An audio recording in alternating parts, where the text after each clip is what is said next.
rendez-vous avec les élections municipales sur Radio Mont-Blanc comme tous les matins.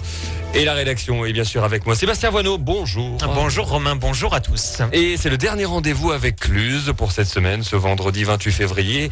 Et je te laisse présenter le candidat du jour. Et le candidat du jour, on en a largement parlé ce matin, c'est Dominique Martin. Bonjour. Bonjour. On essaye de vous mettre bien devant le micro pour qu'on vous entende correctement. Dominique Martin, ça fait, on a compté votre 23e campagne électorale. Alors vous êtes élu, vous êtes conseiller régional depuis 92, également conseiller municipal dans l'opposition à Cluse. Depuis 89. Depuis 89.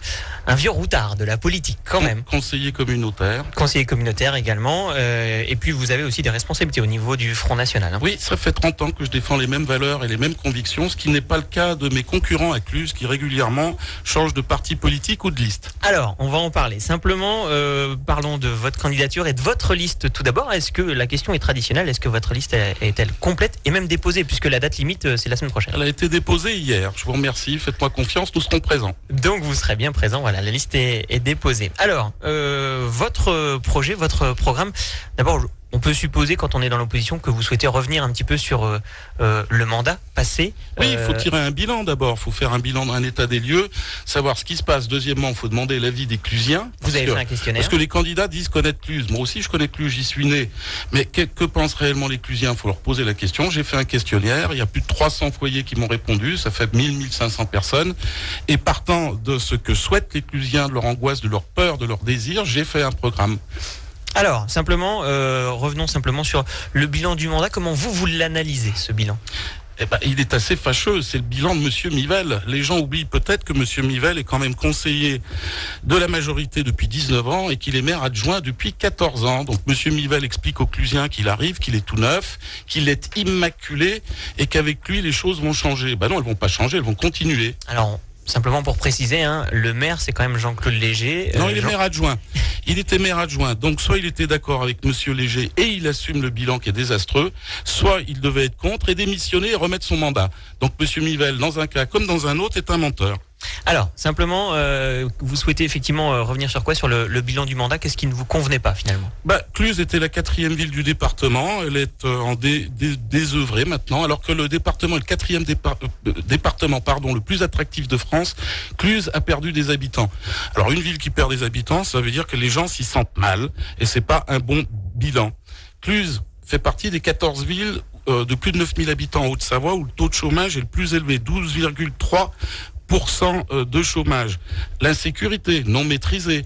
On est passé en zone de sécurité prioritaire parce qu'il y a un problème sécuritaire à Cluse, non maîtrisé par Monsieur Mivelle. Mais du coup, que fait-il depuis 14 ans qu'il est maire adjoint?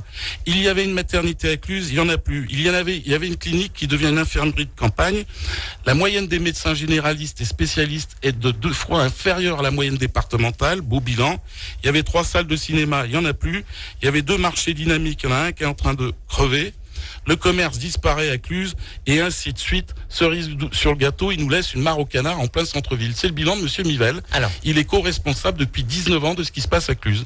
Alors, du coup, vous proposez quoi, en sachant que vous avez justement consulté les Clusiens par ce questionnaire? Qu'est-ce que vous proposez? Quelles sont vos priorités? Un questionnaire qui va être mis en ligne sur mon blog. Les Clusiens pourront vérifier la véracité de mes propos. Qu'est-ce que je propose? C'est assez simple, une gestion municipale exemplaire. C'est-à-dire? Les Clusiens se plaignent d'une fiscalité qui est trop forte à Cluse. Le rendement fiscal à Cluse est de 30% plus élevé que la moyenne nationale des villes de 10 000 à 20 000 habitants. Donc on peut baisser le taux de fiscalité. Donc on peut baisser le prélèvement, le montant des impôts prélevés, tout à fait. Alors Monsieur Mivelle dit qu'il n'augmente pas l'impôt, il ment.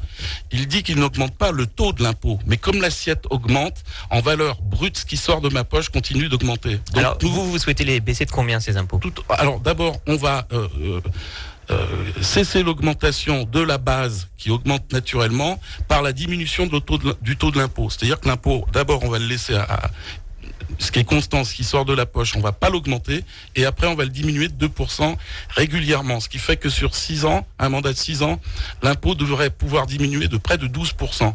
Un exemple, une taxe d'habitation qui est à 750 € maintenant, avec Monsieur Mivelle, elle va passer à 950, avec Dominique Martin, elle restera à 750 €. Alors on va quand même rester sur vos priorités, les critiques on a bien compris, mais on n'est pas dans le deuxième tour, on est dans le premier tour, s'il vous plaît, Monsieur Martin. Votre deuxième projet, c'est Monsieur Mivelle qui est sortant. Votre deuxième projet, votre deuxième deuxième priorité. La sécurité dans tous nos quartiers. Voilà, ça c'est flagrant. Les gens à Cluses ont peur de sortir dès qu'il fait nuit.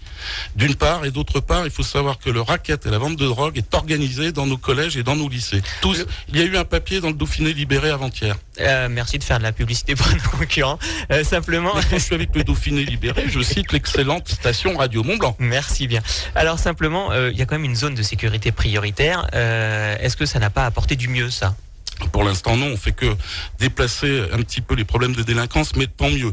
Et on s'aperçoit que cette zone de sécurité prioritaire, pour l'instant, c'est du harcèlement sur les automobilistes. Donc plus de policiers. Leur tour. Ouais, je sais, mais je la maîtrise. Également, la santé pour tous. Oui, simplement, plus de policiers municipaux, plus de quoi en fait pour oui, tout à fait.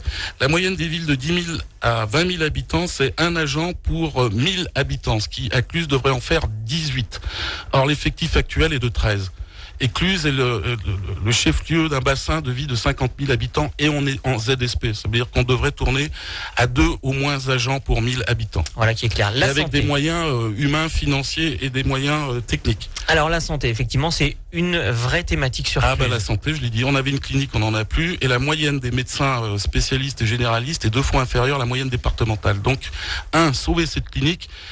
Avec le budget communal, ça sera pas possible. Il faudra travailler avec l'intercommunalité. J'ai déjà discuté avec les maires de Sionzier, Maglan, Thiers et Marnat. Ils seront d'accord pour soutenir et sauver cette clinique. C'est indispensable. Alors, elle est quand même déjà à moitié sauvée. C'est pas faramineux, mais il y a quand même des choses qui existent. On a préservé quelques petites choses quand même. Elle est à moitié sauvée. Ça, c'est votre point de vue. Moi, je dis qu'elle est à moitié morte.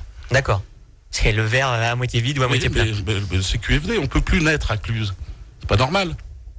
Mais d'accord, mais ça par contre ça dépend de l'ARS, l'agence régionale de santé, les questions de naissance et de maternité. Oui, tout à fait, mais c'est une escroquerie ça. Il faut savoir que l'ARS privilégie les grosses structures comme le Chal en bout de vallée, tout simplement parce que derrière il y a le groupe Eiffage qui a construit des murs et que Eiffage encaisse un loyer de 1 million d'euros par mois. C'est colossal. Donc l'ARS n'ayant plus les moyens de soutenir les petites structures dites de proximité, celles où on va le plus, on voit tout son budget sur le Chal pour payer le loyer d'Eiffage. C'est scandaleux. Autre priorité de votre programme? Autre priorité, dynamiser l'offre commerciale. On s'aperçoit qu'à Cluses, tous les magasins ferment les uns après les autres. Et c'est pour ça que vous étiez contre la boquette. Et c'est pour ça que j'étais contre la boquette, évidemment. 12 000 mètres carrés de surface commerciale sur 24 000 mètres carrés de terrain avec 600 places de parking, c'est continuer à tuer le commerce clusien. Donc je suis contre, et ça c'est le bilan de Monsieur Mivel. Voilà. Monsieur Mivel a tout joué sur l'industriel avec Monsieur Léger. Moi je pense qu'une ville c'est aussi du commerce qui crée de l'animation, qui l'éclairage, ça sécurise les rues, etc. C'est un lieu de convivialité et j'aiderai les commerçants à s'installer en préemptant les droits au bail et en aidant les jeunes commerçants, les jeunes qui veulent s'installer dans le commerce à ouvrir boutique. La commune peut plus s'impliquer dans le commerce local. Complètement. On peut faire plus de choses. Le projet de la boquette, il est quand même figé pour l'instant. Il est un petit peu figé. Il est un petit peu figé parce que c'est pas un promoteur, c'est un investisseur qui vient. Un promoteur bâtit et revend. L'investisseur, il bâtit et il paye avec ses sous. Il espère après louer. Et pour l'instant, donc il s'aperçoit que les Clusiens sont pas chauds et puis investir une telle somme en ce moment, c'est quand même dangereux. Et il est figé un peu grâce à Dominique Martin, qui a fait le tour des commerçants, qui a fait une pétition, qui est allé voir le commissaire enquêteur, lequel a finalement donné un avis défavorable. Un bon point pour Dominique Martin, ce que n'a pas fait Monsieur Mivel, puisque lui, il voulait mettre ses 12 000 mètres carrés de terrain. Pour terminer, votre dernière priorité, on peut pas tout aborder, mais votre dernière priorité pour Cluses. Il y en a 2. Il y a la démocratie de proximité. Moi, je peux prendre l'avis des gens, je l'ai démontré, et après, je veux leur demander leur avis. Soit en allant les rencontrer, et sur des gros dossiers comme par exemple la boquette ou la rénovation de la gare avec un référendum d'initiative populaire ou un référendum local comme le font excellemment nos amis helvètes et puis après dynamiser et démultiplier l'animation à Cluses parce que c'est un petit peu terne, un petit peu mort. Plus de choses. Avec le même budget, plus d'animation, des choses plus traditionnelles qui plaisent de 7 à 77 ans.